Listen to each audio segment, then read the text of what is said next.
BA Marketing and Publicity is your local team for everything that represents your brand. From the corner bakery to the corporate office, we make everybody look good. Signs, decals, custom websites, social media, print, apparel, promo, or anything with your logo on it. Whether you need to stand out online or show up in person, we've got you covered. We're your marketing department. Get started at bamarketingpub.com or call 712-581-9100 today. Sportsplex on the south side of Shenandoah on Highway 59 has brought you decades of family fun with a variety of ways to entertain the family all evening long. From putt-putt golf and batting cages outside to arcades and pizza inside, Sportsplex has everything you need to entertain the family all night long and will provide you endless entertainment. Even join one of their various rec leagues or even make your own schedule and become a member. Check everything out and more on their Facebook page and on their website, sportsplexpizza.com. How you doing, buddy? Coach would have put me in the fourth quarter. We'd have been state champions, no doubt. Looks like she's gonna turn cold tomorrow. Oh, yeah. Got a front coming in. We're going up through the quad to the gymnasium. All right, welcome. Revamped Talk of the Town is what we're doing here. We're going to have videos. With me here today is Bethann McCullough, Bethann Tillman now. That's how I knew her. I've known Bethann for, I was thinking about this, 24 years, I believe it is, Bethann, since we've probably been formal and knew each other. Let's just not with the numbers, okay? Right, but yeah, you know, now we're doing video. I thought it'd be cool to have Bethann on, and radio face and a behind-the-scene marketing manager as my first video. You think I'm making the right choices already? I think this is it. Yeah, we'll see. But anyway, we're here at your I'm going to call it a studio back here almost, but we're here at your marketing and publicity offices, you know, because you're trying to get things underway. We'll talk about how that's going nowadays, but as always on the Talk of the Town, we talk about how you grew up and all that stuff and the journey along the way. So yours fits it just perfectly, Bethann, so I thought it'd be a great way to kick it off. Like I said, we met in Clarinda. That was in 2002, though. That's when I moved to Clarinda. Yeah. Let's go a little farther back here. You know, even origin story, I do know that's a little bit untraditional. You were adopted, so I was, yeah. Go ahead and tell us a little bit about that. I have some questions, but what are just the basics people should know? I bet you got questions. Well, in the beginning, Dusty, no. Yeah, I was born in Fresno, California. Okay. My biological mom is from Fresno, as is my mother. When I talk about my parents, Debbie and Lloyd McCullough are my parents, that's mom and dad. I do have a relationship with my biological mom, so I do refer to her as mom, so I'll try to keep that as clear as possible. Sure. But both my moms are from Fresno, California. So, my parents, my dad is originally from Clarinda, and he lived out in the country where I grew up. And his cousin lived up the road from our house as the minister of the Reformed Presbyterian Church at the time. And his wife was my Aunt Norma, had a little younger sister named Deb McCullough, who came to visit from California. Her name wasn't Deb McCullough then, though. Deb Wagner, you're right. Thank you. And I was actually really hoping it wasn't, I suppose. That's fair, but she's from California, Gotcha. Not Missouri. Gotcha. Sorry, no. Anyways, so she came to visit from California, and there just so happened to be a snowstorm. And they invited the neighbor guy up to come play cards, and so there was 4 of them. And that was my dad, and then the rest was history from there. Okay. So she went from being a California girl to being an Iowa farm girl. So, I mean, she's there visiting. I had to go back pretty soon afterwards. Yeah. So what happened? How'd that connection eventually happen? Like, it was so much, they had to keep connected? Yeah, I think they were married like 6 months later. Oh, wow. Like later that year. It was a little bit, well, I think maybe that was early winter, and then maybe they were married she did end up moved to Clarinda, got a little apartment on the square actually, and I think it was on the east side of the square. And then, they dated, and then they got married. They were pretty sure from the moment they met, though, that was it. Which is wild, because my dad is 19 years older than her. Whoa! Yeah. How old was she when she made the move then? So, like, ish. 20? Sure. Yeah. Just telling her parents, I'm going to Iowa, I met this great guy. Yeah, because they got married when she was 21. He's a salesman. Which is wild if you met my dad. What was he doing? What was he doing at the time? Farming. And he was he was retired military. Yeah, so he was in the Air Force for a little bit. And he got stationed all over. It came back and farmed. That tale it's been told, like even Dwayne Harstack is a farmer that They got swag, come from Hawaii to stay forever. And they both stayed forever. So it works somehow. I mean, I guess They went through on their sales pitch. Well, it's interesting, right? Because you're talking 80s. So like my mom was duped. She thought that she was marrying some rich farmer, and it was the farm crisis. Oh, yeah, so right, you know yeah. what? They got married for love. Sure, there you go. Earned it. Yeah. So when you're growing up, is it just you? Any other siblings in the house? It's just me. So yeah. at what point, 6 months they're into getting married, at what point are they thinking that they want to have a kid, want to get an adoption? Do you know any of that story? I do. I know that whole story. I'm sure, since you've already known this much. Well, it was just, it was a really hard story. My mom had wanted a football team of kids. My dad wanted the same. That wasn't in the cards for them. They tried everything. They went through some serious heartbreak with fertility treatment, as well as not foster, but they were about to adopt a kid. They even had this child in their home, and it fell through last minute. And my mom had just washed her hands of it and said, God doesn't want me to have kids, so I'm not having kids. And she told my dad, don't bring it up. We don't talk about it, and move on. Well, in the meantime, my aunt, who lives in California to this day, is working with my biological mom's stepmother at a hospital in Fresno. And they go to work one day, and my step-grandmother says, my stepdaughter got pregnant, and we told her if she has an abortion, she's out of the house. If she keeps it, she's out of the house. But if she has an adoption, that we'll let her stay while she finishes college. Because she's in college. She's 19 years old at this point, or 18 technically. And so my Aunt Judy says, it's wild because my sister can't have kids. Let's see what we can do. I hope that was a sentence she said. I hope so too. I hope she said, let's make a deal. And so my aunt knew where my mom stood on the topic, and that it wasn't an open topic. What's the time frame between let's not talk about it and this opportunity? I mean, weeks, months, a year? It hadn't, we're in within 9-month window, right? Sure. And so this is moving pretty quickly. So Aunt Judy tells Dad what's going on. I don't know if I should out Ron Bidding, but he goes to Ron Bidding, explains the situation, and Ron Bidding says, I'm going to draft this paperwork. We're going to make this happen. And so basically what Dad says to Ron, though, is here's the thing. We need to figure out how to do this closed adoption across state lines, and we need to not tell Deb about it. So everything has to be done. Because she said I can't bring it up. Can't talk about it. So those deviants, which Ron Bidding and my dad, it really makes sense. But Ron Bidding was like, team, let's get them a baby. Makes the whole thing happen. And then it's now time. My due date is September, but my mom goes in early in August. So the phone call comes to the house, because no cell phones, right? And my Aunt Judy calls, and my mom answers. She's like, hey. And she's like, I actually need to talk to Lloyd. And then my mom's like, well, this is fishy. And so then my dad's like, hey, can you go check the cows for me? And my mom is like deeply offended, right? So then mom heads out the door, and dad's like, what's up? She's like, because he's tied to a landline. He can't go anywhere secret. No. So he kicks her out. And she's interested. Why is my sister talking to you? It's crazy, right? Yeah, so it's very funny. So then she's like, hey, surprise, you're having a baby now. And he was like, okie dokie. So it was game time. And then mom comes back in, they get off the phone, and he's like, she still doesn't know. No. And so he goes, all right, I have something to tell you, and you're going to be upset, but I need you to pack a bag because you're going to California. We adopted a baby. And she slapped him across the face. And he's like, okay, now that we got that out of our system, I need you to go pack a bag because you have to go to California now. It's still happening. And so my mom gets there within 72-ish hours of me being born. And actually, so once I had Bolt 4 years ago, my first, I learned that there was actually this kind of tragic window where the dynamics of the hospital are the nurses are kind of split. They're shaming my biological mom, Kim, for going through with an adoption. And they're also supportive of, hey, we have a nice family that's coming in allegedly. They don't know.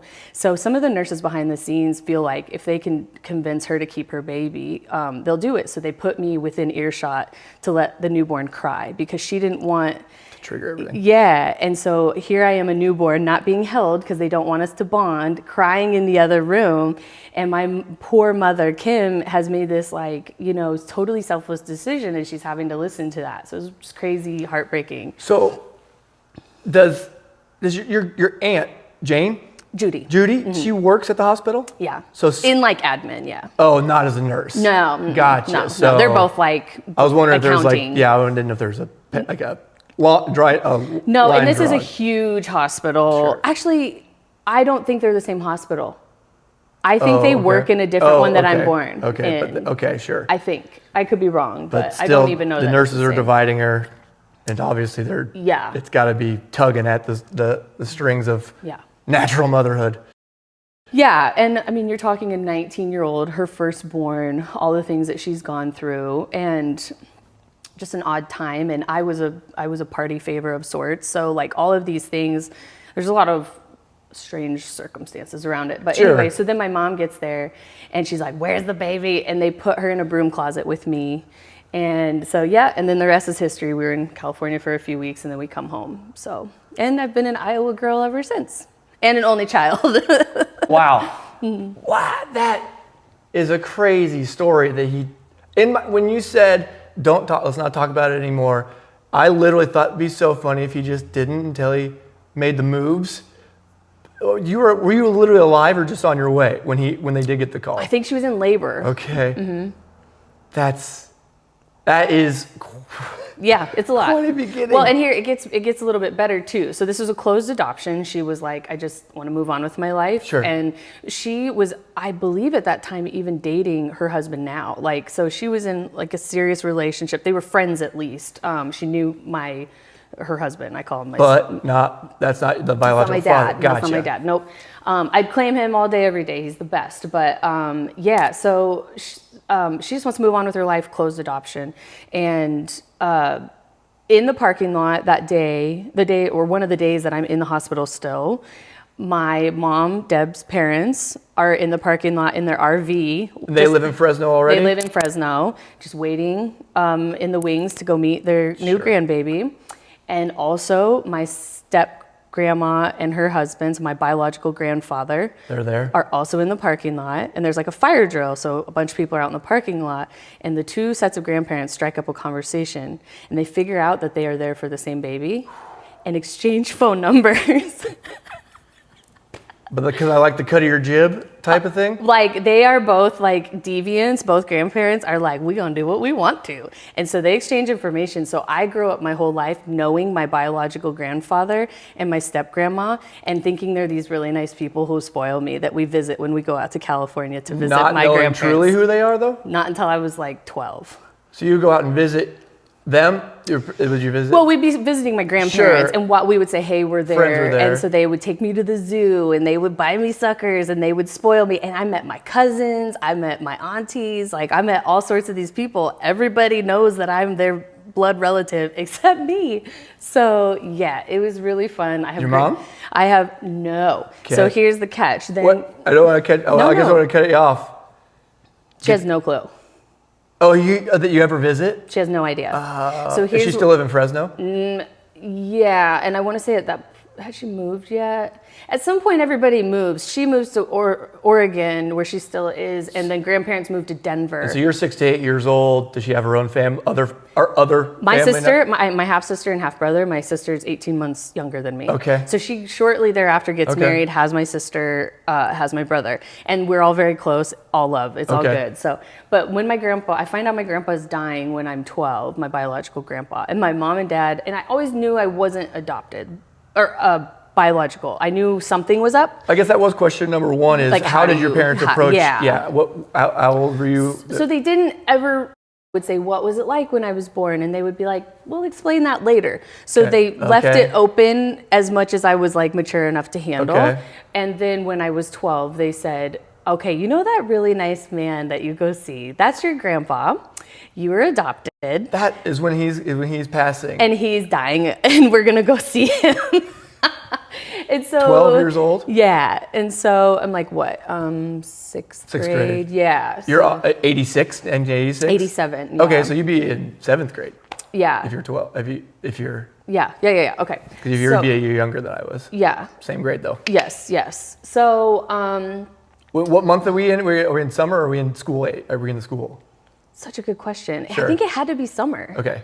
I'm remembering it summer, but I Could have been at could be wrong. So yeah. So he is passing. That's why we're gonna go see him, and that's what kicks them to go. Let's just tell her now. Now's the time. A sit down moment. Yeah. At possibly this exact table, because this came from my parents' living room or dining room. We should have not moved in and gotten a shot then. Why? What was your thoughts up until then on what? Well, Because obviously at 12, you do know where babies come from, I'm guessing. yeah. And so are you just thinking, are you literally thinking that it's from them?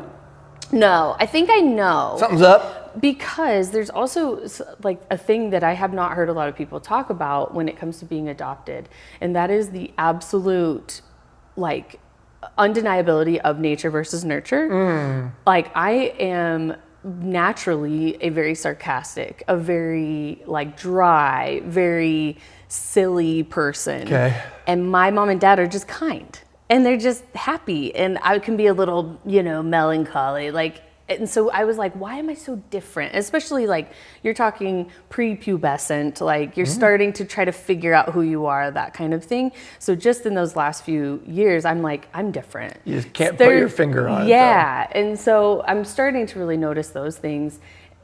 And I know that there's more to the story, but also I'm a kid, so I'm like, I'm gonna go outside and play. I'm not gonna think about this real long. So, yeah, so it all makes sense. Sure, of course, and of it course. was kind of a relief. You can only make it go so far. It's not like you can sit there and dwell on it. Yeah, and I didn't care. And, we didn't have the internet as ubiquitously as we do now. Sure. So I'm not like, dear ChatGPT, what is going on? Or, and it's like, you're others, probably adopted. Other siblings would have done, Yeah. drop news of sort as well. Yeah. So what is the feeling when I'm sure it's a tornado of all the different ones, but is it first, aha, this makes sense? Yeah. Or like a betrayal? No, first is aha and just like a settling and a peace. Like, I knew it it. just makes more sense. Oh, sure, a piece, yeah, boom, It just, there. Yeah, missing piece of Then the a light puzzle. bulb would turn on. And like, you have to think too, I mean, we grew up, like I wasn't raised like wealthy, but I had a very good life. I have great parents who just dote on me. Like I'm spoiled, like in ways and ways not. I mean, I get their time and attention and their affection. Like we have a really beautiful life. I live on a farm. I go like exploring the farm for hours until it's about to get dark. I come home. Like I live this awesome life. I'm not like sitting there like, being abused and wondering why the world is unjust, So it really wasn't, I didn't have any, and I may be unique in that way. I didn't have any kind of feelings about it other than this makes way more sense. So yeah. So then we go out and meet all those people. And then my grandpa on his deathbed is talking to my biological mom, Kim. And he says, just so you know, we've been seeing Bethann her whole life. And she said, Did she know your name was Bethann? By that moment she did. I don't know. Okay, fair enough. So she says, if you weren't dying, I'd kill you. And he's like, that's fine, because I'm dying. And he did, like, weeks later. And so he was like, here's your phone number, like the phone number to her parents, if you'd like to meet them. And shortly... Does he know you're coming out? Or he just tells her? This was after, I think. Because you'd been out? I was there like before he was like on his deathbed, but we're talking this devolved quickly, like weeks later. Sure. So within a few weeks, then mom comes out. Waited to drop that big one on the daughter. Which, if you do like Grandpa Gary, it's like, those are my genes. That makes sense. Sure. So he like hits her with it, like, what are you gonna do about it? All right. So before we get to the obvious question, in my memory, I remember a time when you were playing basketball and your biological mom came to a game. When I first met her. Was that it? I was going to say that. But in Red Oak. In Red Oak. How appropriate. Oh, it was in Red Oak. Yeah. Okay, so she knew that you guys have been in contact since you were 12. And then when she came when you were, I don't remember what year we were, I suppose. But senior year. Was it senior year? Yeah. So until you're 17, But 18 we had years chatted. old? Like, okay. So relationships have been established.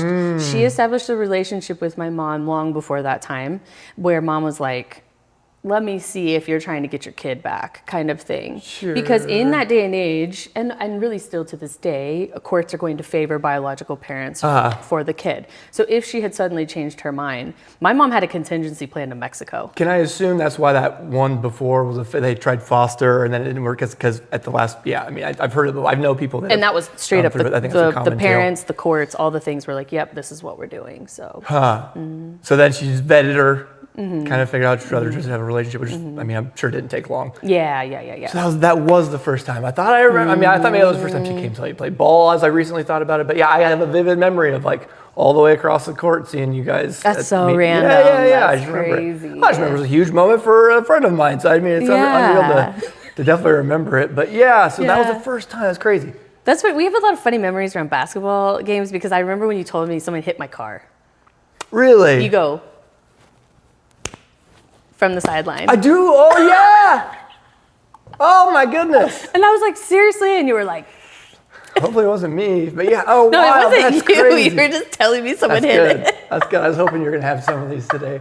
That's really funny. I forgot about that. That's good. Oh, good. I'm glad we could Core basketball memories. There we go. That's really my funny. gosh. So yeah. So I'm assuming the basketball game wasn't the first time, was it? In the gym? Yeah, in the like lobby area. Before or after the game? Before. Okay. Yeah, old gym. It was the old gym. It was like by the bathrooms. What was or the moments whatever. before that like? I mean, I was nervous. Is that the most nervous out of all through the things you've done in this journey that like of it all?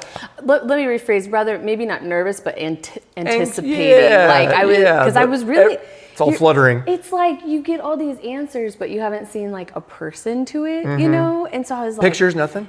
Yeah, sort of, but like you just want to experience that. You just want that last like, thing. So I was just pretty pumped because like we had talked a fair bit by this point. I'm friends with my brother and sister by this point. So now you kind of already feel like you know her. It's just you haven't actually met in person. So but it was exciting and yeah, a little bit nerve-wracking. You'd met the brothers and sisters before? Like we did like MSN Messenger. Gotcha, sure, we can do that then.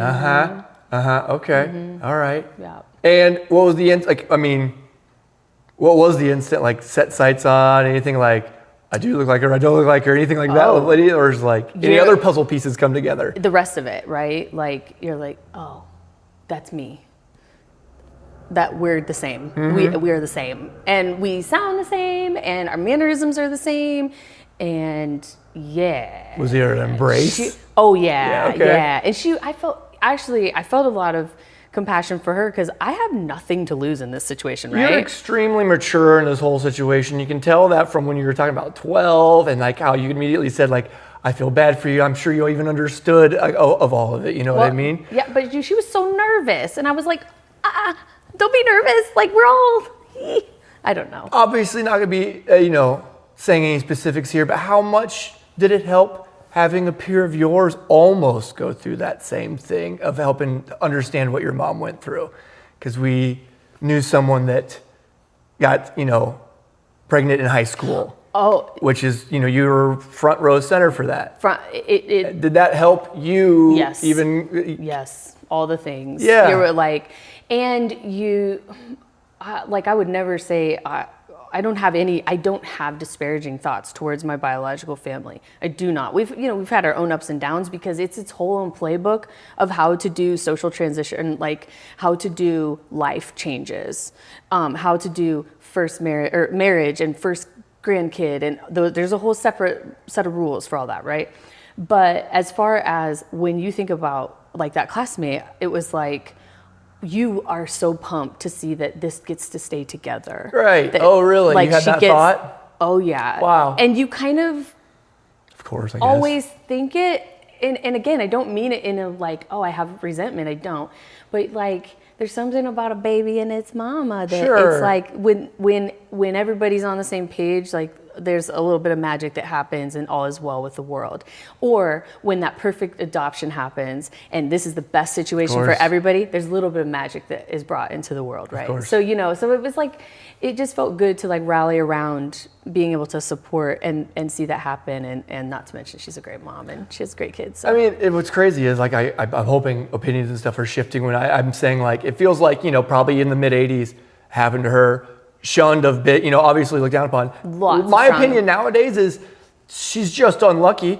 I just think that other people that didn't happen to are just lucky it didn't happen to you is what it is. And to speak of luck or like God's hand of favor of how rare it is that a family is able to adopt who is very capable and loving and takes that banner and does it well and takes it seriously, because adoption is great, but then of course there's lots of fraught situations. So like, I feel like I'm the most, I have this like arrogance to me because I'm like, my life has been providentially laid out for me where it's always been in my favor. You know what I mean? Like, and so I have this like really skewed perception, but not all adoptions go smoothly is what I'm trying to say. Not all adoptions get great parents. Not all adoptions have healthy kids. And to adopt a healthy baby, whatever, there's a lot to it. And there's a lot of stigma then. There's actually a strange amount of stigma now. People have said some of the most ignorant things to my mom and me, really? Where they're like, well, that's not your real mom. And I was like, she is my mom. I don't have, it's very odd, but you know. I mean, it just shows what we're going to be talking about later. Like, that's just, it's your personality to say that I've been blessed and it's been cushiony for so many other people. I feel like if they've been looking back going like, I was slighted by being adopted. It's not fair this happened to me, and I'm going to let that rule my life. But I mean, I guess to obviously take it the way you are is kind of shaped you who you are, and it makes so much, to me, the puzzle pieces are coming together now why it makes sense. I mean, not to harp on that being the, the beginning of the adoption thing, of having the whole thing, because we want to get to so many other things. As we're going through high school, when we're getting there, you and I kind of shared things on sports. We already talked about that, but like in the theater world as well, we've gelled and stuff like that. And is that kind of the basis of what you're into today, of helping you get into being an orator of things and stuff like that? Kind of speak on that foundation of propelling you into what you're into today. Oh, it's so good. So, like when you interviewed Mr. Balster, you can call him Kenan. I cannot. He is still Mr. Balster. I felt your discomfort in that, by the way. I was like, it was interesting listening to that though, because I realized how much and I knew he was influential to me, especially. The main influences I would say in like our school experience, mine at Clarinda exclusively, was Coach Williford in track. Okay. Yeah, Coach Williford, thebomb.com.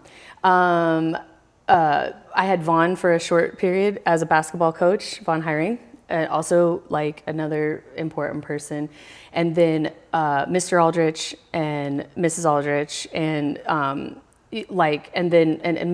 Almeline too. She was Shannon Tooney. Sure. Yep. Miss Tooney. So my music teachers and Mrs. McAlpin for that. Miss Sharon. She was influential. But Mr. Balster, I feel like, was the first teacher who was like, hey, I understand that you may be 16 years old right now, but you are an adult. And now it's time to be an adult. And now it's time to speak like an adult. And it's time to shape thoughts like an adult. And I felt like he really drew that out of me. Were you doing like Valley Girl stuff or something? Is that what he was trying to get through? I think or just what? to say, I think he just was like that guy who was the soothsayer who would like pull that stuff out of you, right? Like, sure. He made you like he could think see deeper. It. You need to start using this tool you have. And that's why I thought it made so much sense when he said he vetted people in speech class for theater, because I didn't think I was going to do theater. So it was very cool. That's funny. I'm going to ask you what yours was. So I just talked to Misty Jago literally last night about this thing. And she said Balster pulled her aside and said, you can talk. He saw her having to do something and talk fast. He goes, you can talk fast and you did it really well. I think you should be in plays. Come see me. Mm-hmm. He came to me one day and goes, hey, I hear you can like chop it up really well and you're really good at like just doing and he told me to come in and I tried it. Mm-hmm. Did he have a moment with you or is that the talk like an adult? Is that the moment? Not really a specific, no. And he didn't even specifically say that. I just felt like he never accepted your second best. Gotcha. And so like when I was school was very easy for me and it was hard, it was easy, but I didn't try, I didn't have any interest in it. I have to say I have a similar experience. Yeah, and so I feel like I took that malaise to his class and he was like, oh, absolutely not. And not for the meritocracy of it, of like, you need to get good grades, but for the like, you're better than this. Principle. Yeah. So it was never like a specific moment. I'm just saying like the general quality expectation that he had from us. I realized, especially after I heard you talk to him and hear his ethos, it really confirmed I felt very inspired by him to like organize my thoughts and to get that deeper meaning out of something. And that's exactly what we do as a business. We take what someone's saying and then we take it a level deeper and then we turn that into marketing and help them reach their goals. So yes, like it's translated. Yeah, big time. Mm-hmm. I mean, in that, I'm guessing he wants you got your foundation and then you take that and you build it in your own way. you've always been the one that goes and experiences new things as well. I remember when you'd go off to college, and we're lucky we got the connection of Facebook. That way I could stay connected with people you didn't know much of and stuff like that. But there was always funny, like through the grapevine, through the lore that Bethann, did you go to UNI right away? Yeah. So you went to UNI right away. And when you left, I wasn't aware that you were going to try any athletics of any sort. Then I hear you're on. That's because I went as a music major. Okay. That makes sense. That all rings true. I would have believed that when I heard it. But then I don't know if I heard you were on the track team first or if it was just pole vault in general, but you were pole vaulted for UNI. I was a walk-on. But sure. Yeah, so. But where's the dotted line there? Okay, it's very easy, Someone actually. saw something or you saw something? Oh, okay. So let's take a little quick back to Mr. Because we didn't have pole vaulting in high school. Correct. Iowa did not after sometime in the early 90s, I think, late Sure. 80s, because someone got hurt really bad. Might have died. I don't know. Anyway, so they just made it, they took it out of the state. So actually back to the track career. So I was a basketball player. I was a volleyball player. I had given up softball for band camp. Hold the jokes, please. I play trumpet. It was going to be your major. It was going to be my major. It was definitely my interest. I like softball. I still play a little slow pitch every now there and you then. go. Denny Stanton still switched me to a left-handed hitter, so I can't hit right-handed. Thanks for that. But basketball was like more interesting to me. I was looking at going on basketball scholarships to some smaller schools, and my friend Andrew Stimson was like, "Hey, Bethann, it's pretty dumb that you're not doing track." And I was like, "Well, I hate running." And he was like, Yeah, but you want me to tell you what I think is dumb? yeah, and so he Bad really, idea. and he was like a good friend at the time. We were just close friends, and I was like, ugh. And this is junior year, so I only did track junior, senior year. Oh, you didn't even do it? Oh. I was like, I don't want to. I don't like it, so I did not, and that was awesome. I thought you meant pursue it. Oh, even just do it. Oh, yeah. So I went out for track junior, senior year and go to state in 4 events, I think both years, because we had the fastest girls. They were not individual sports or individual events. It was with like That's how I got there as well. Yeah. We don't care. We're not ashamed. So yeah. So anyway, so we go to actually we went to Drake. Our 4x1 made it to Drake Relays. Cool. We go to Drake Relays and it rains and they put us all in the field house and they are pole vaulting in the field house. And I'm sitting there and I was like, I'm gonna do that. No kidding. In your junior year? Or senior year? High school.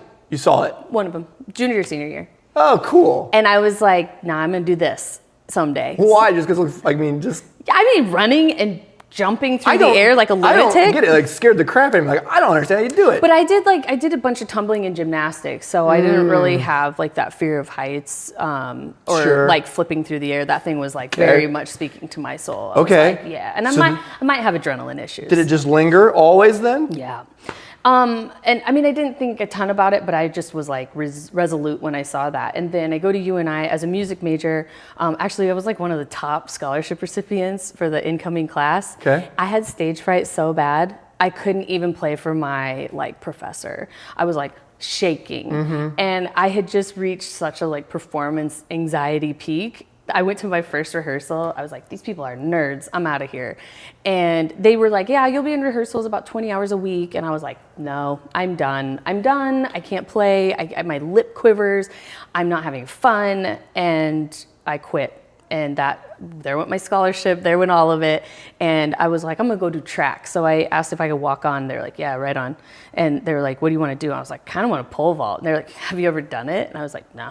And they were like, come on in. What's that connection? You're like, I want to do it. I'm going to go to the coach. I went to the did I go to the weight room? Yeah. That's what I thought was like. I thought like you'd be in the weight room and like maybe somebody that can do a certain exercise really well makes a great pole vaulter, and they saw you do that exercise really well. Like, ooh, you should try it. Well, that's kind of how you triggered everything. You are pushing everything forward. Yeah. You still haven't pole vaulted? No. So I go to the weight room, or like confidence. I get connected somehow. I think it was in the weight room because I think that's where the coaches always would be. And so then they were like, yeah, this is when practices are and you have weight training. Well, because I had nuked my schedule, I couldn't have like an athlete schedule because it was too late. Like this was already a week into classes, right? So I have to lift on my own. This is all the first week of school. Yeah. It was a lot. I also totaled my car I wasn't there to tell you. in the parking lot. You were there to tell me because I was the driver. Okay, all right, continue. All right, it's like Wednesday now. I know, right? Still haven't pole vaulted. You're approaching the coach. And so they're like, yeah, go ahead. And so I'm trying to get integrated into practices. They're like, we're going to start with you'll have just conditioning and weights. And so I'm doing conditioning and weights, which was brutal. There's a lot of hills in Cedar Falls. All right, but still, you're approaching a coach. You can't do that for the back. Is there a need for pole vaulters? How's he so willing? Yeah. Do you know there's a need? Or you're just like still, I mean, there's only first week of school. There's no way you know there's a need. All right, so you're almost like oh, heck yeah, little girl, let's see if you can do it. Let's give her a try. Mm-hmm. Okay. Well, and the magic words are, I went to state track, I went to Drake Relays, and I was a gymnast. They were like, those are ideal in this scenario. And if you heard I quit something in the first week, disregard that. I didn't do that. Music. Well, I think they didn't care. Sure. They did not care. I was such a blip on their radar. They did not care. So it was kind of like, she'll filter herself out. So first meeting, he says, yeah, here's your schedule though. Okay. But they were not making any special accommodations. Sure. They were like, here's what you have to get done in the week. So even though your schedule doesn't accommodate for it, you're still going to go for. You're going forward with everything. Yes. You're not waiting a semester. No, I'm going into the weight room on my own time and going through the workout. And mind you, you have to prove it, or just you're doing it. Well, like unlike Clarinda High School weights class, and Moreno was so much nicer to the weightlifters than he was to us, or the wrestlers than he was to us. I always fudged through weightlifting, so I was like, I'm guessing I need to do this. So I realized the importance. But it's much like high school. It's like school as well. High school, totally fudge high school, you're fudging well, but in college, you're only wasting yourself if you're going to fudge. So I'm guessing at this moment, why fudge the weights? It's just going to make me not make the team. Yes, exactly. So this happens very quickly on because the whole pole vault thing happens in tandem with weightlifting,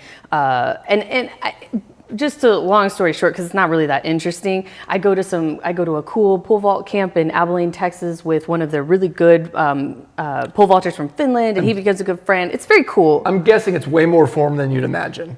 All form, right? Yeah. I still though a little bit of fearlessness and. All right, we're starting that weight program. When's that first jump? When do you? Or is there like a prep? Is there like a prep way to do it? Yeah. You do a ton of drills. Like you get a pole, and then you're going up and down the football field doing drills, where you basically work on your takeoff steps, and you just hang on the pole, and you're getting. Oh, you just kind of like just ride it like you're going over a river. You're getting used to each phase of it, and then you start to do groundwork. Then you start to, you do all the drills up to that. So there's no scary moment, because all of it's a little bit scary. Do you get fitted for a stick like Harry Potter getting fitted for a wand? You do. It's your size.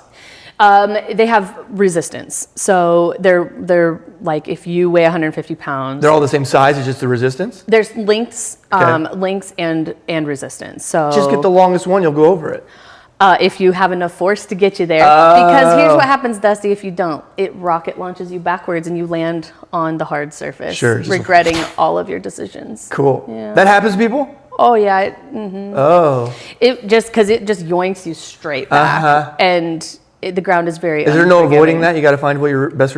You have to get that threshold of your resistance you want the most. Yeah, because what happened, you start soft, so it was really squishy, and then what will happen is you'll go forward, it'll squish so hard, it doesn't have enough strength to push you back up, and you'll just go onto the mat.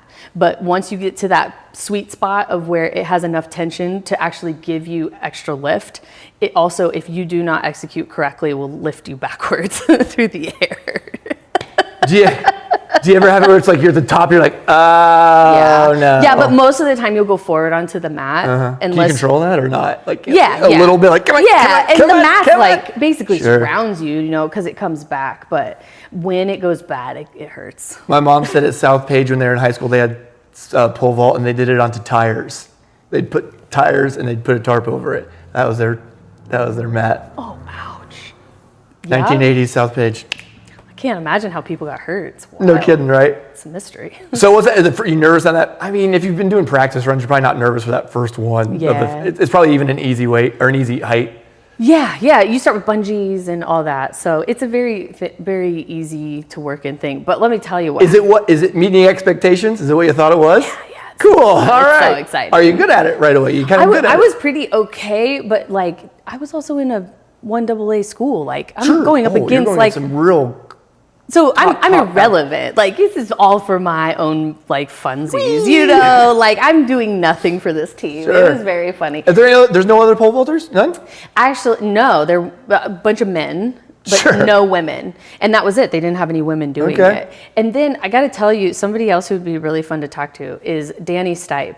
That freaking person, she is a specimen. She walked in and I think she vaulted a 10-foot on her first attempt ever. She was really? like, this stick should do. And they're like, here's what you do. She is just so incredibly physically talented at anything. She like hardly any practice runs, maybe one or two. She runs, jumps it. And they were like, okay, that's who we care about. Granted, she was already epic at Did you ever everything. compete in an actual event? Yeah, I did. I got shellacked. I think I cleared 9 foot. You had so the UNI uniform on though? I had, yeah, and so like That's that. so funny. I think, and maybe I'm like imagining it because it was just so irrelevant. But then I ended up doing a club team and competed a few times, and I did nothing exciting. So, but it was fun. It was a ton of fun. Well, it's funny enough hearing that through the grapevine. Then another one, it was like almost the same time frame and it all bleeds together. It was like, did you hear Bethann's doing like powerlifting, like Olympic powerlifting?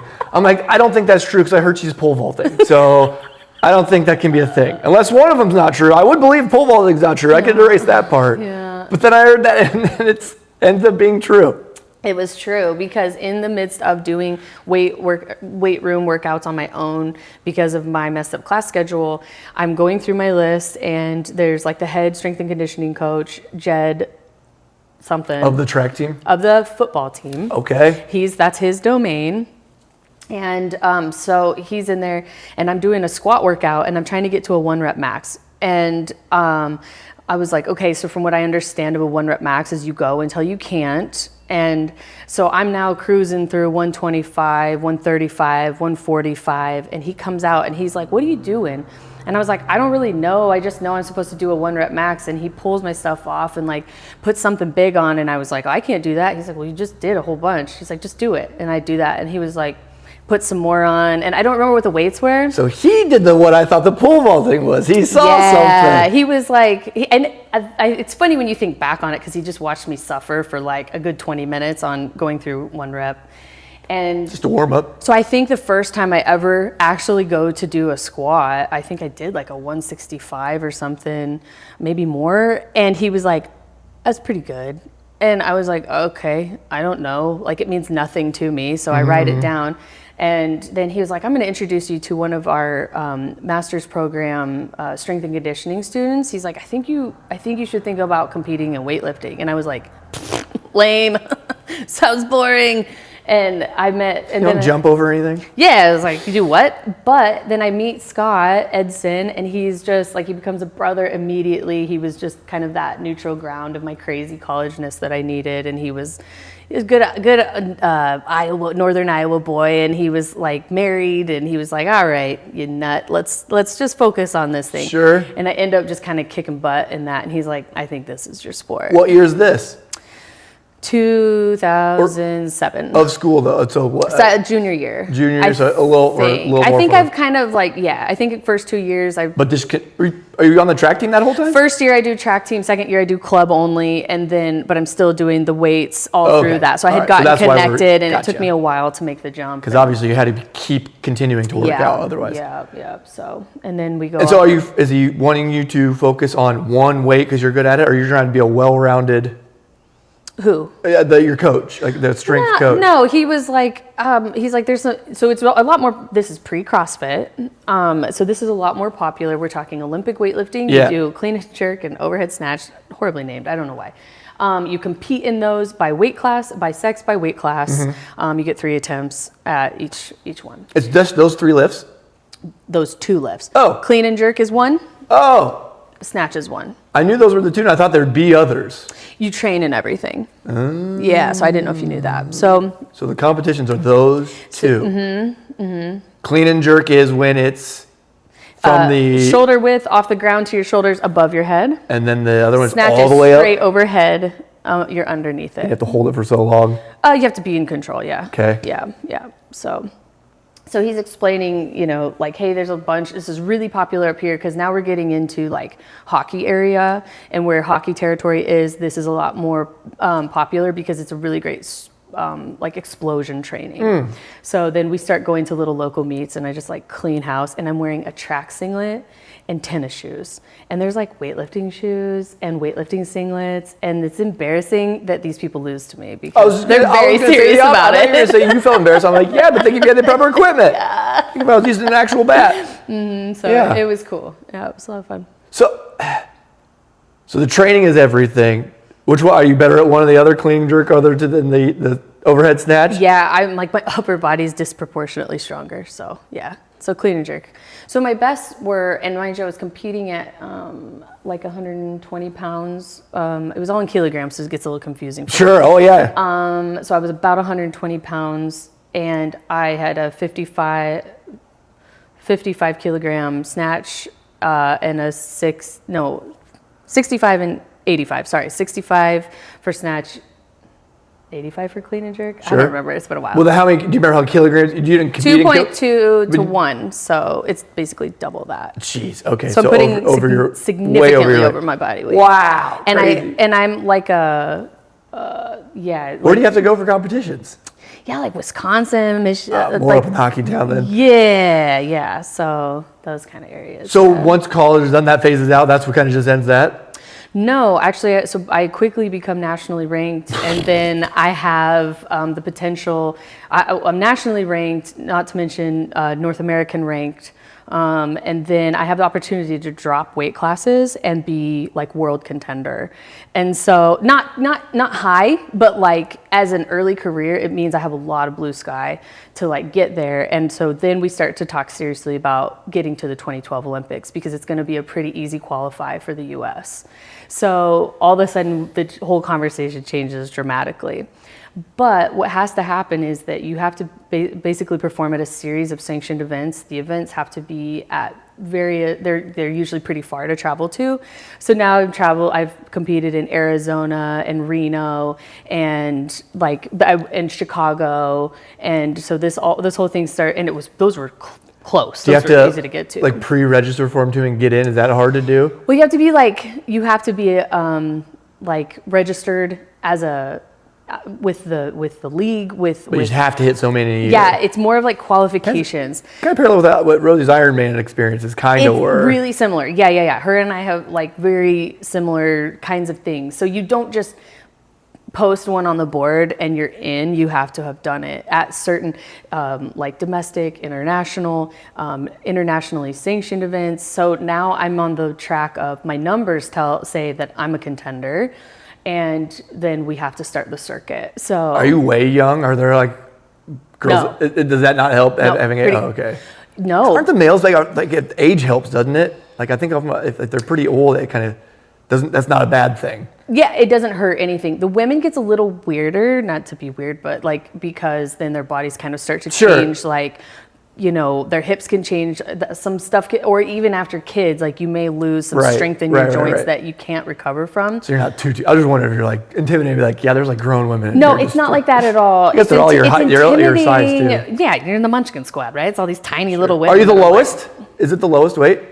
No. Oh, okay. Second lowest. Yeah, I went from third lowest to second. There was still a weight class below me, I believe, and they've all changed since I did it. What about like body shape? Like even though those weight, they did it completely like. I didn't have a neck. I had no neck. The meatball division is what it is. Yeah. Yeah, and that was what's interesting too. Like even with competitors, they start the lower class. They're very chiseled, and they go all the way up to being a little more fluffy. Bulk helps. Yeah, because the smaller people, pound for pound, are way stronger. Well, I mean, some of those the world's strongest men. If you saw them in like a hooded sweatshirt, you'd be like, that guy's just a big old guy. Yeah, he's little do you know, he's like, he can lift the world. Yeah. So and I've learned too that people are kind of one of two ways. They either do strenuous workouts and they just get really chiseled, or they do strenuous workouts and their bodies just really round out and solidified. Like they don't necessarily look it, but they're just as equally composed as So it's yeah, it just depends on the person. Man, so did you get your sanctions in? You got them out in time? So it ended kind of in tragedy. So I've now graduated college. I've moved to Chicago, and I am on the track to start all of these things, possibly be professionally sponsored. I probably have the opportunity, if I want, which I didn't want to at the time, to go to the Olympic training facility, pay my way there. But you have to still perform at a certain level to get there. And I've started this whole circuit, and I have a big meet in Chicago the night before. They changed my weigh-in time by 6 hours, and I'm nuked. So I had eaten 2 ounces of oatmeal, and I'm standing on a scale in a room full of people, butt naked. No, it's not true. I had a thong on, and just standing there at weigh-in, and they were like, "You're a pound over," and I was like, "Get scissors." And by this point, you haven't eaten, you're training For hair, you're gonna cut your hair? my hair was pretty long, and I was like, shave it, because to get to that close and to be Sure. out, you're Capped, though, you're dehydrated, everything. yeah. And so it was a pretty devastating moment, because we'd worked really hard, and we swung high to make it happen. Didn't get to compete because you didn't make weight. I was out. Shoot. And that was the end of it.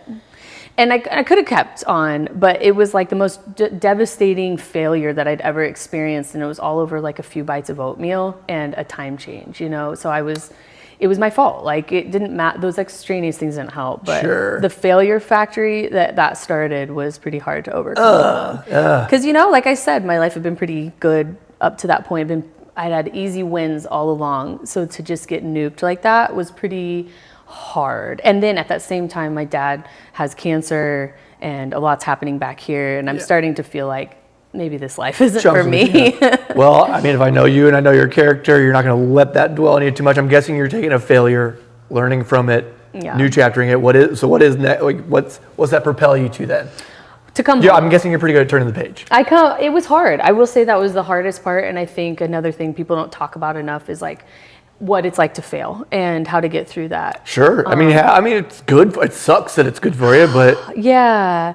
And I think we get a little incubated from some of that really tough, heartbreaking failure when we're in these small towns where we're so supported and loved, and we have so many opportunities.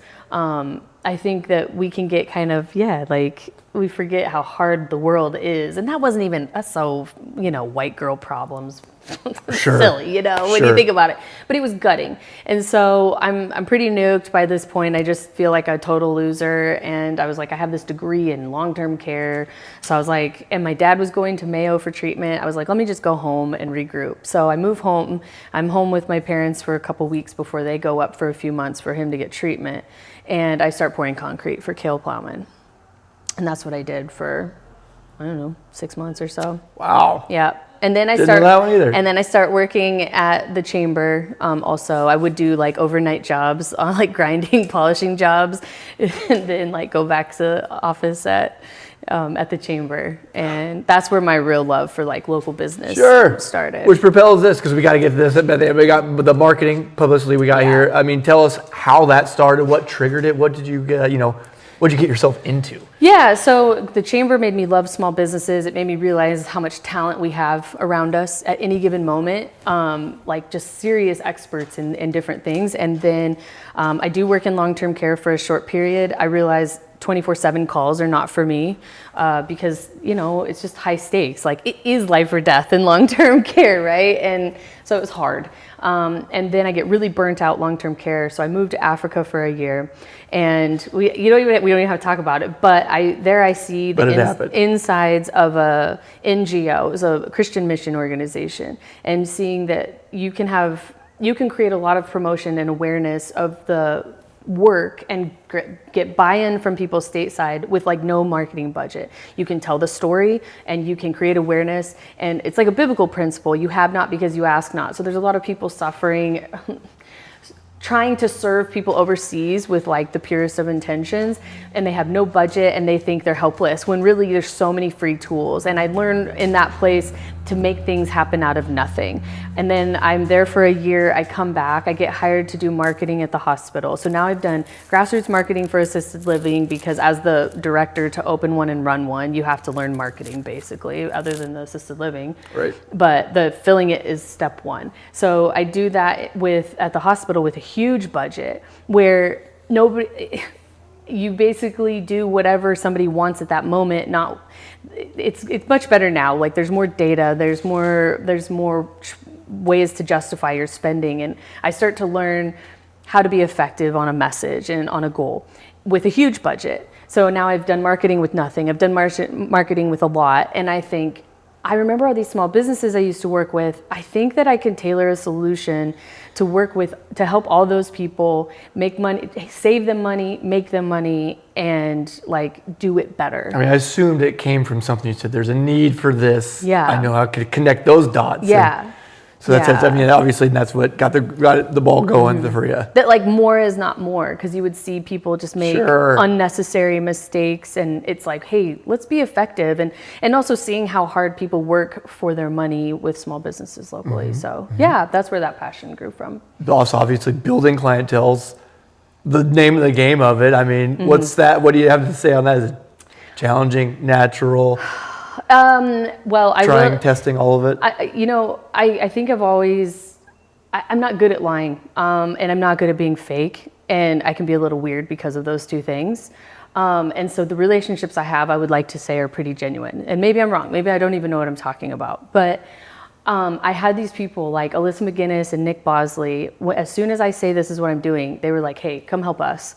And they didn't have to do that. And then like Vaughn Livingston and these people that like just wrapped in around me and said, hey, we trust you. Like, we're gonna make you prove it, but like, we'll give you a chance. And United Group is still a client to this day, 10 years later. Integrity Construction, Lynn Furnace, like all these people, basically based on our relationship, gave me a chance. And then as I proved myself, then word spread and we've grown. Man. Cool. So what are kind of the big, as now that we've grown, how is that? How do you mean by that? Like, what have you liked to have seen? Like, what do you like seen that's going on for you? So like what has been the progression? Yeah, like what makes you go like, oh, we are growing because this is happening. Payroll, Dusty. Okay, so the numbers. Payroll. I suppose that's all the people in this building. No. Sure. So I start out as like a consultant, just giving strategy and delivering what I can. I'm not a graphic designer. I'm not a web developer. I'm not anything. I'm actually pretty useless as an employee, it turns out. But cut that. We'll cut that. No one needs to know. Let's just hope this works, because it's gonna be hard for me to find a job. So then what happens is someone says, hey, can you do a website? And I'm like, yep. And I also have an inability to say no.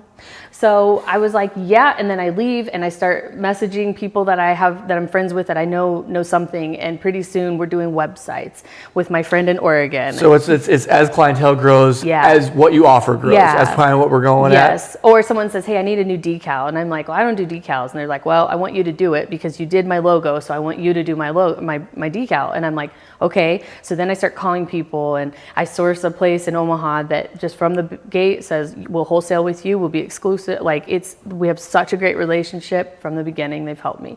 So just little by little, as clients have said, hey, do you think you can do this? Promotional items, signs, social media marketing, Google ads, Meta ads.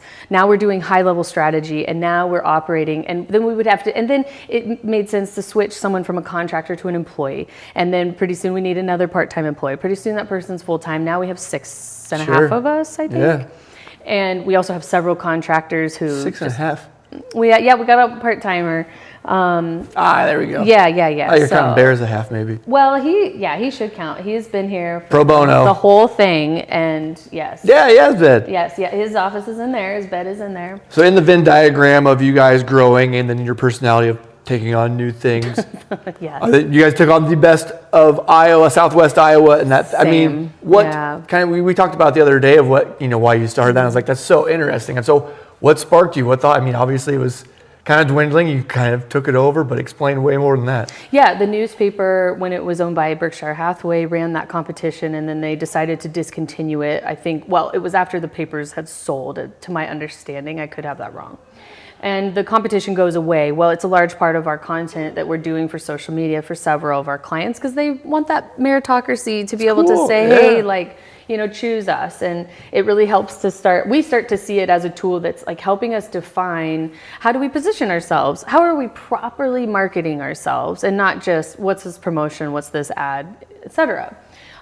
So then the competition goes away, and I was like, hey, see if the domain's available. Let's buy it. And Competition it went away was. just because the newspaper is, right? Yeah, they just didn't want to run it anymore. It was more of an ad blitz when they did it. And it was a really long version. You would enter your email address, go through all the categories, Right. all So the you listings. It streamlined just that, went on yeah. forever. So like they did it very differently with a different outcome, because then they would do a publication, a print piece that was based on advertorial, where people were paying for a page sponsorship and telling their story.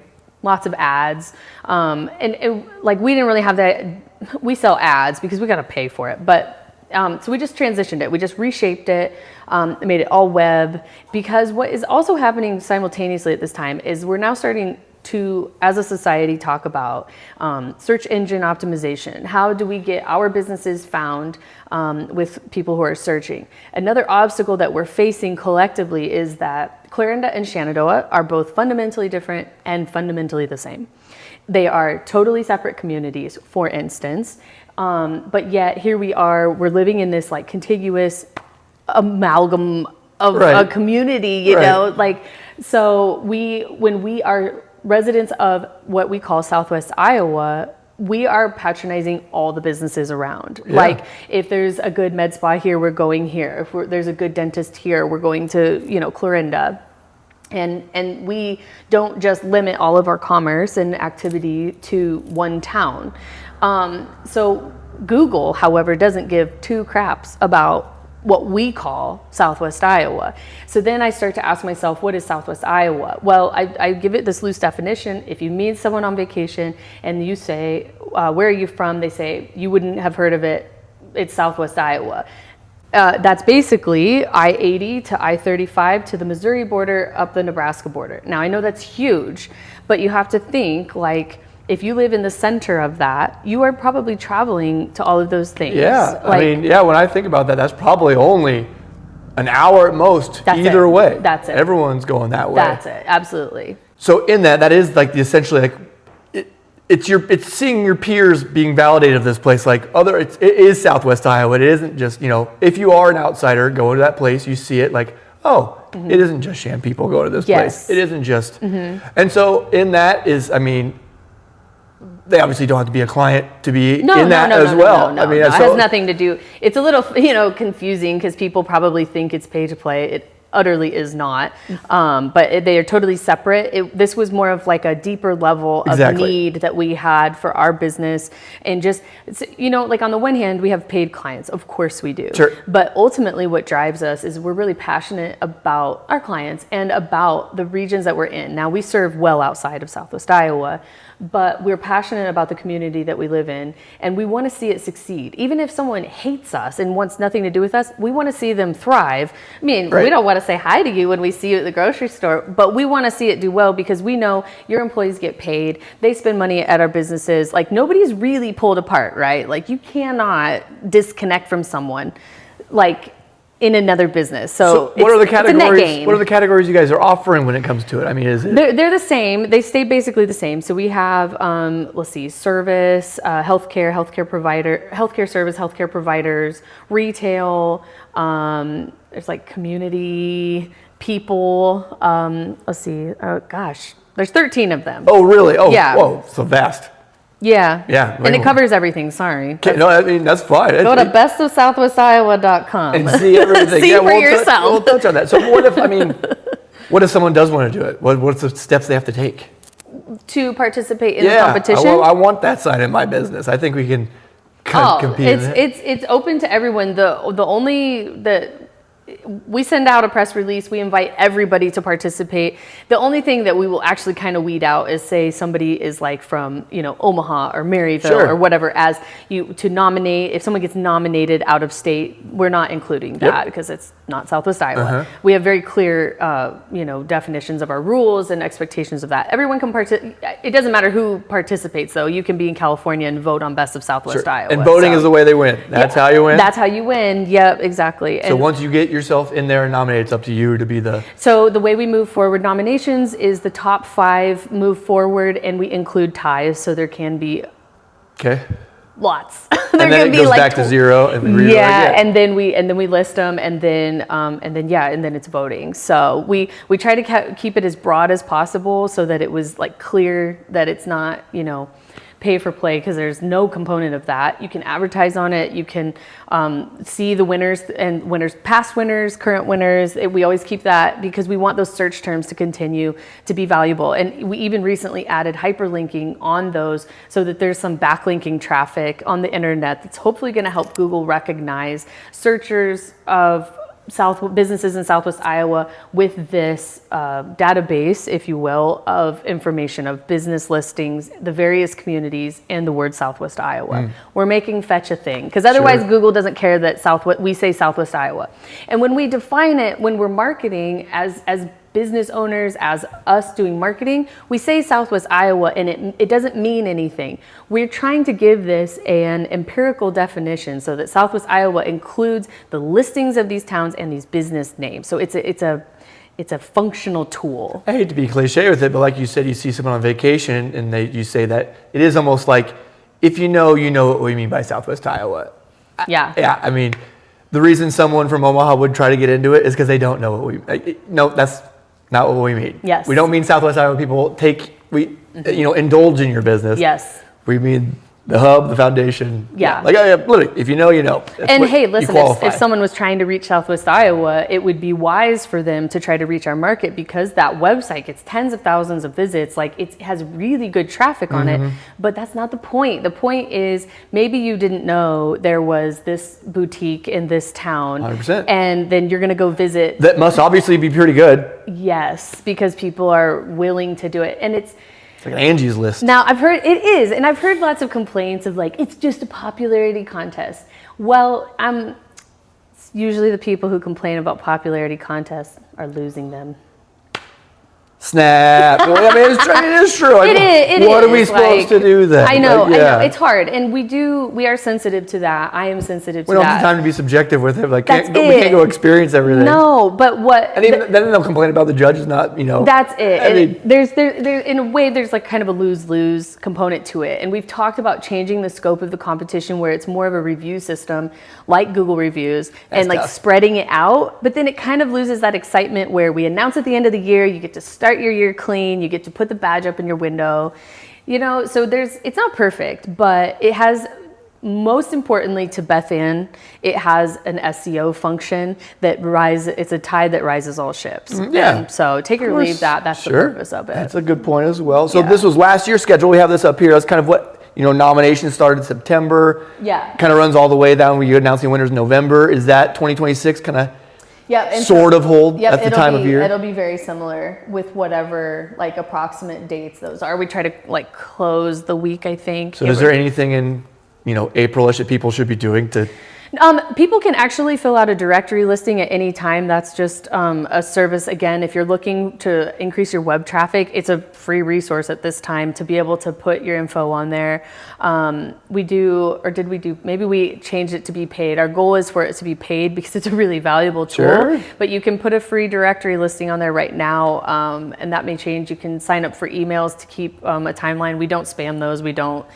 It has nothing, no communications happen on those lists except for what happens with the competition. And so Bill Hillman of the Depot Deli doesn't have to nominate himself. Somebody else can nominate him. Well, he can nominate himself. I'm saying, but you can, No, hey, you need recognition. I can see people going like, oh, phooey, I'm not worth that. I don't want to do it. So then someone says, nah, we need to get this. Yep, you need to get exactly. And what we really encourage people to do, we even provide free assets on the website for people to promote with, is that we suggest that people use their own platforms, their social media platforms, their website, their whatevers, to promote their clients, to to give them a shout out, to nominate them. And that helps give them some content to keep their own platforms busy, and then also gives them that potential recognition there too. You're striking that chord though with the people of Southwest Iowa that they want to. I want to show people that Toby Jack's is a really good place to go eat, stuff like that. I think there is, I hate to call it pride because that is sort of the shade of what it is, but they want people to know, the place I talk about is the best. It's a cool little. Yeah. You know. And especially like that's such a great example because how often are you like, randomly visiting Mineola unless you maybe got on the Trace and went all the way up, but like those businesses, they should be represented as well. And you just can't get everywhere. Well, so. and also, I mean, people love making connections. You hear something about, hey, I'm going to Messina. Mm-hmm. Hey, I just heard Messina has a really good ice cream shop. Who knows what it is? Yeah. That it's. I would make connections like that if I heard a little town. Mm-hmm. Oh, you should go to the coffee shop, the boutique they have there. Whatever. That's exactly it. Yeah. Yes. Yeah. And because I don't know anything else about Messina, and I want to say something. This is what it pretty much is. Yes. I don't want to contribute. I want to contribute some to the conversation. And I think a lot of people like that. There's that appeal of visiting rural Iowa, but they maybe don't know how to make a day out of it. Bear, here's your chance. Get some attention. Camera shy. You're the third. You get the third set of eyes on here. No. All right, I'll leave you alone.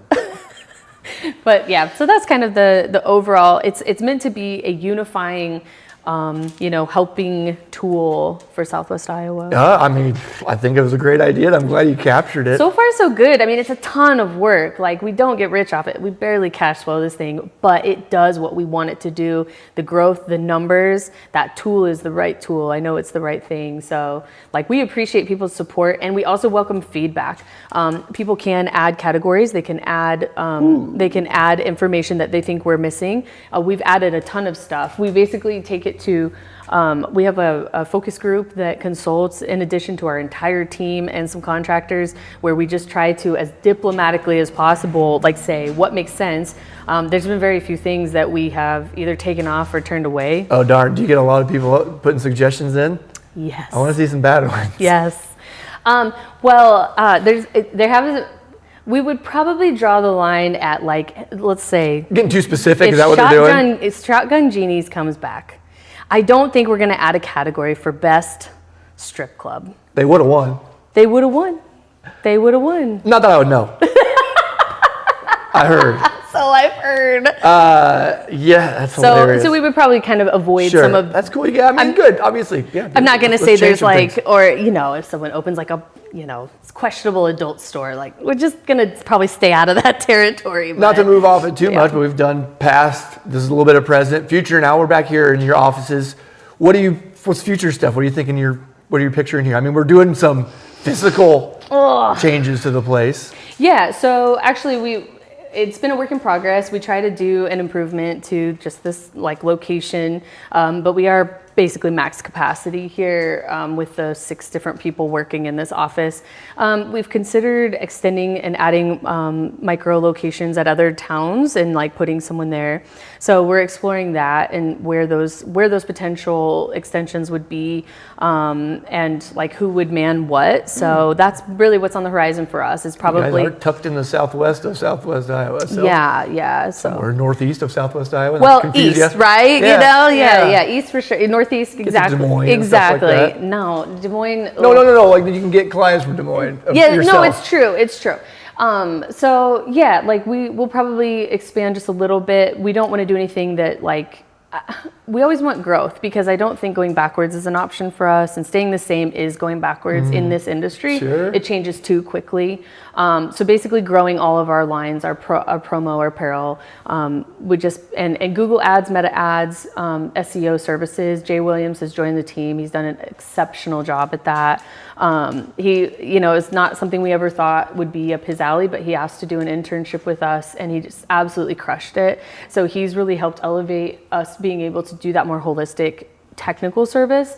So that gives us a lot of potential latitude to continue to grow in that way and get more holistic clients that we can help. So I like it. Yeah. Well, let's go over back here then. What do we do? I mean, you just want to make this just nicer for your employees? Is that what the goal is? Or is it going to be functional? Well, we do decal installs back here. Okay. This is just a little crazy right now. We do a lot of direct mailers, so that's prepped. Sometimes we'll have tables from end to end full of mailers that we're prepping. So we are full service on all of our own stuff. The only thing is we don't print our own things because Negotiating paper prices is unrealistic in this economy. It all comes from Canada. There's fewer and fewer paper mills. It's crazy. It's a whole thing. Anyway, for instance, so we don't have a lot of moving parts, but we do our own production and our own post-production and delivery. So mailers, decals, yeah, those are the types of things that happen back here. Cool. Or sign storage, if there's like some major sign custom job that we do. Sometimes like our installer will come and like store pieces before installation and then like bring the rest of it, put it all together. So Cool.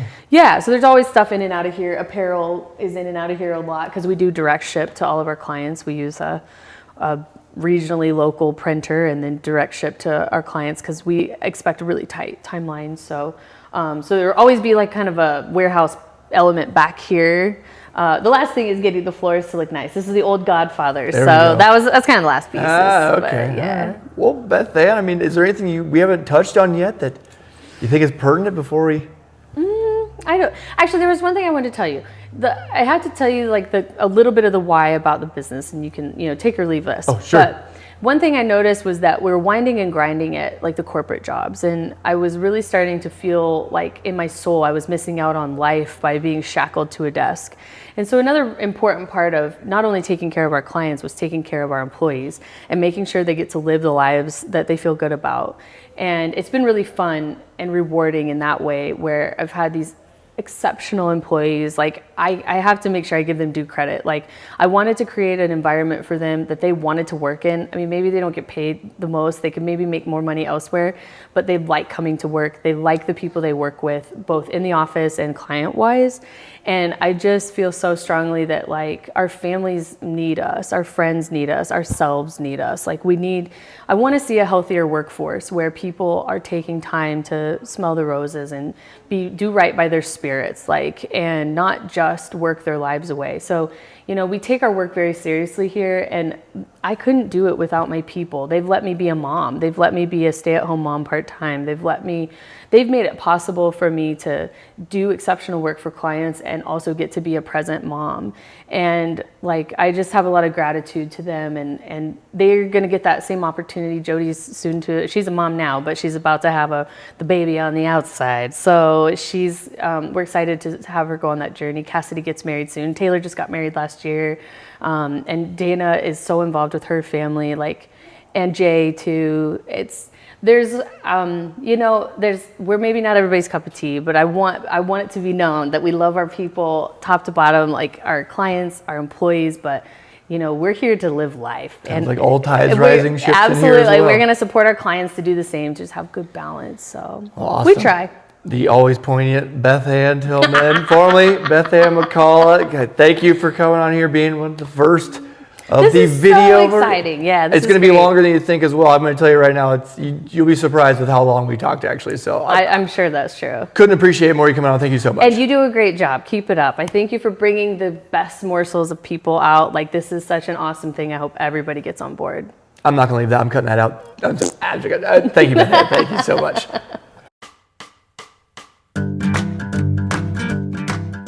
Sportsplex on the south side of Shenandoah on Highway 59 has brought you decades of family fun with a variety of ways to entertain the family all evening long. From putt-putt golf and batting cages outside to arcades and pizza inside, Sportsplex has everything you need to entertain the family all night long and will provide you endless entertainment. Even join one of their various rec leagues, or even make your own schedule and become a member. Check everything out and more on their Facebook page and on their website, sportsplexpizza.com. BA Marketing and Publicity is your local team for everything that represents your brand. From the corner bakery to the corporate office, we make everybody look good. Signs, decals, custom websites, social media, print, apparel, promo, or anything with your logo on it. Whether you need to stand out online or show up in person, we've got you covered. We're your marketing department. Get started at bamarketingpub.com or call 712-581-9100 today.